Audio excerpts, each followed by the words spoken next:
राजकीय वर्तुळामध्ये अत्यंत महत्त्वाची बातमी समोर येते। शरद पवारांनी ईव्हीएम हॅकिंगचा संशय व्यक्त केलेला आहे आणि शरद पवारांनी याचसाठी आता आमदारांची बैठक बोलावली आहे।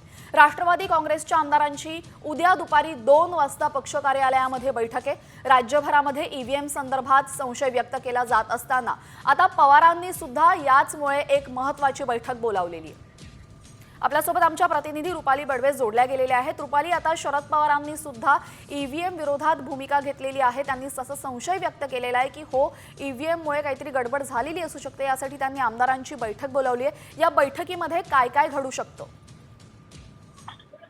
आपण पाहत आहोत की खरं तर विधानसभेचा निकाल लागल्यानंतर खरं तर राज्यभरामध्ये अनेक घडामोडी घडत आहेत। याच अनुषंगाने मागच्या आठवड्यामध्ये जशा पद्धतीने राष्ट्रवादी काँग्रेसमध्ये शरद पवार यांनी बैठक घेतलेली होती, तशाच अनुषंगाने पुन्हा एकदा खरं तर बैठक खरं तर ते घेत आहेत।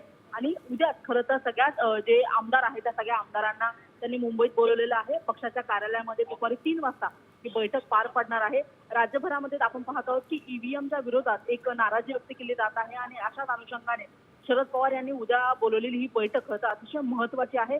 सगळ्या आमदारांना शरद पवार नेमकं काय बोलणार किंवा बैठकीत कोणत्या विषयावर चर्चा होणार हे पाहणं अतिशय महत्त्वाचं आहे। मात्र तातडीची बोलवलेली ही बैठक अतिशय महत्त्वाची मानली जात आहे। जी, धन्यवाद रुपाली, आपण दिलेल्या सविस्तर माहितीबद्दल। तर ईव्हीएम विरोधात राज्यव्यापी आंदोलन आता शरद पवार उभारणार का, याकडे सर्वांचं लक्ष आहे। उद्या दुपारी 2 वाजता त्यांनी आमदारांची बैठक बोलावलेली आहे। ईव्हीएम संदर्भात शरद पवारांनी सुद्धा संशय व्यक्त केलेला आहे। शेवटच्या 2 तासांमध्ये झालेलं मतदान आणि त्याची आकडेवारी ही संशयास्पद असल्याचं पवारांनी म्हटलेलं आहे।